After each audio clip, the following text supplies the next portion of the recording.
Здравейте, хорица! Това видео е в отговор на няколко коментара, които видях под видеото, което направих снощи в подкрепа на хората, които излизат на протест срещу насилието на животни. Опитвам се да стоя хладнокръвен и да запазя самообладание и да отговоря нормално и интелигентно на коментарите, които бяха оставени под видеото. Затова леко съм изнервен, но ще се опитам да съм максимално коректен с отговора. Коментарите, които бяха оставени под видеото, бяха от рода на «Ама защо не излизате на протест, нещо свързано с хората? Живота на животните е по-важен ли от този на хората?» И всякакви такива тем подобни коментари, които омаловажават проблемът, който имаме в момента и който е свързан с животните. Искам да ви кажа едно, че в момента е този проблем. В момента хората се борят да се реши този проблем.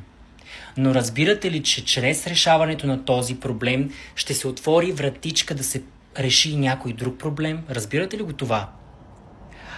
Чрез въвеждане на по-добри закони спрямо животните, по този начин ще се отвори вратичка най-накрая правителството ни да чуе отзвука от народа и да направят по-добри закони и за другите неща.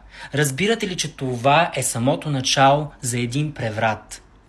Преврат за по-добра България, по-добри закони и да се обединим най-накрая в нещо. Това е един от най-големите проблеми, които имаме в нашата държава.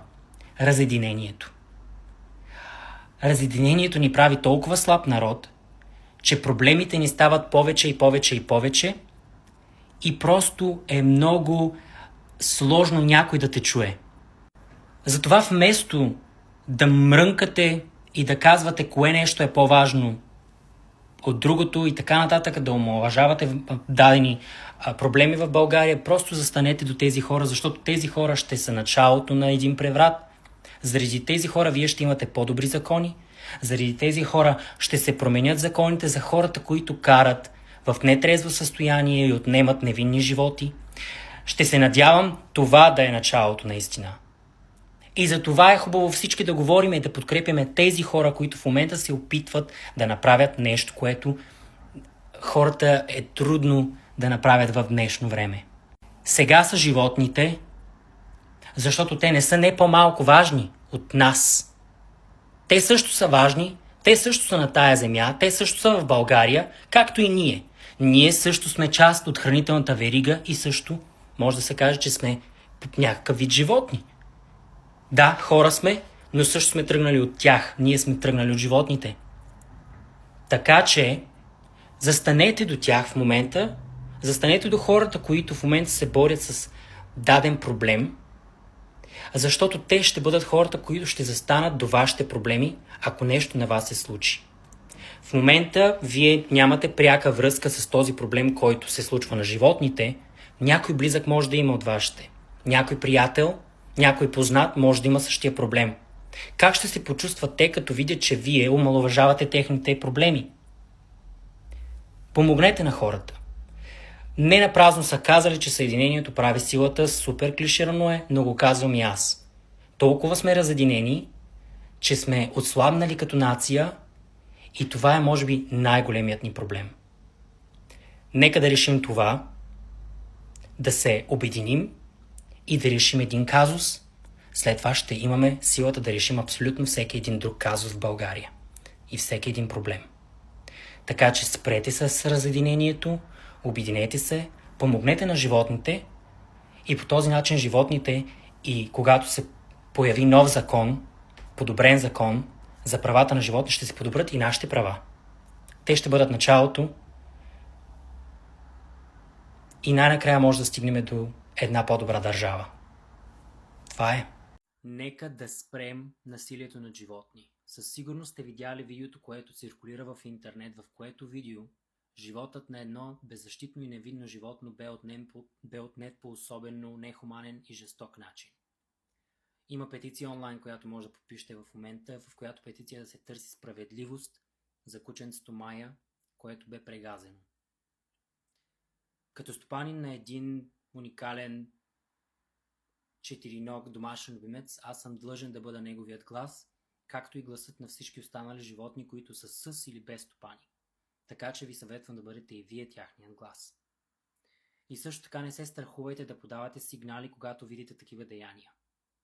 Не чакайте някой друг да го направи. Бъдете по-добри, бъдете по-съпричастни и бъдете по-активни. Защото ако не сме ние, кой друг? Така че, моля ви, нека да спрем насилието над животни и като цяло насилието над хора, над животни. Не стигай само, гласът ми няма ти да чуеш на пияно. Ще свиря за това, че искам те в бяло, а ти заспивай пак на негово. Оле, много се притискам дали Ергена ще ме хареса изобщо. Оле, ма това той ли бе? Здравейте на всички, аз съм Милен и съм новият Ерген. Мога ли да вляза? Оле, ма много си убав бе! Пу-пу, дини ти руки! Здрасти, приятно ми е, Милен съм аз. Здрасти, здрасти, къцкай тука. Жужи съм аз, Жужи. Оле, много е хубав, получавам въртовъртеж в главата, не знам какво ми става. Какво търсиш в един мъж? Първо като отида от тях, търся къде си държи портофейла. Не ме разбра. Какво търсиш в него самия?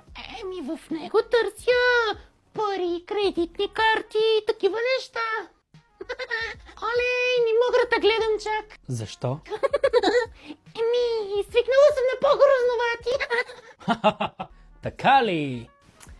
Ще приемеш ли тази роза от мен? Оле, ма как няма да я приема, бе? Оле, чилбо мириши. Оле, на осмото небе съм от кеф. Чай звъна на майка, да й кажа. Усещам, че нещата между мен и Жужи ще се получат. Аз от притестискане па забравих да го питам каква кола кара, бе. Може да го извикате пак? Нали? Направо мрях от глад да го чакам тоя. Стол имате ли, бе? Поне така си мисля.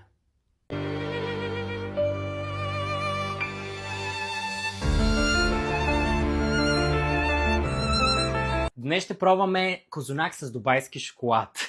Окей, хора, 2025 реших да започна с някаква нова поредица, в която да разнообразим и да не правя само скетчове. Тази поредица ще е пробване на някакви трендове. Този тренд, който така заля цяла България, е дубайския шоколад. За това намерих козунак с дубайски шоколад. Нямам идея колко е автентичен. Нека да го пробваме и да видим какво е на вкус изобщо.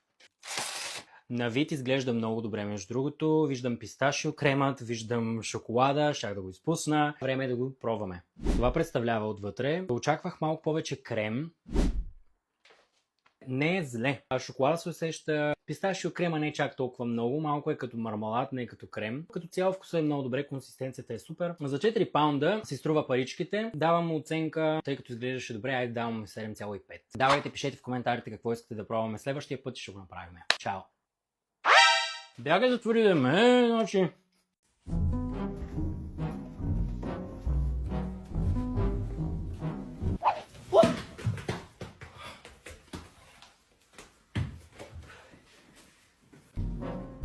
Готова съм.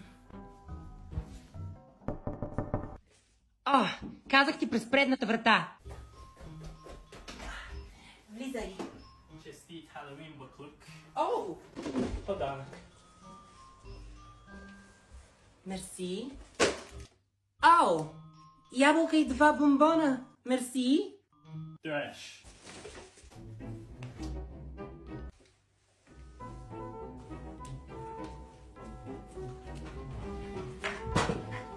Мерси.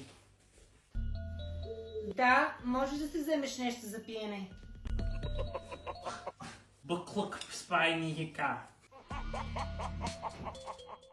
Днес на това диванче ще си поговорим малко за задкулисите в моя живот. Да се направим едно кафенце, защото без кафенце няма как да говоря. Има ли водичка? И то няма вода, бе. Значи. Приемете това, все едно аз съм един ваш приятел и сме излязли на кафе, да си говорим и да си клюкарстваме и така. Cheers! Започваме да си говорим за това, защо живея в Англия, как се изместих в Англия, как реших да се изместя, кога се изместих и така нататък. Всички тези въпроси ще ви ги отговоря сега. През тези 3 години аз бях буквално на предела на мизерията. Ами, работа на полето. Сега аз не съм укрил никога, че съм човек, който е работил на полето и си изкарвал парите с пот и труд. Не съм тези инфлуенсъри, които... Пак ядеш! Гладна ли да стоява? О! Няма да ме дразните, да Милка ти пак ядеш! Пак ядеш! Гладна ли да стоява? О! Няма да ме дразните, да Милка ти пак ядеш! На здраве! От нашата компания за вашата компания. Бъдете живи, здрави, прави И корави... и винаги засмяни. И дрехите добре изпрани.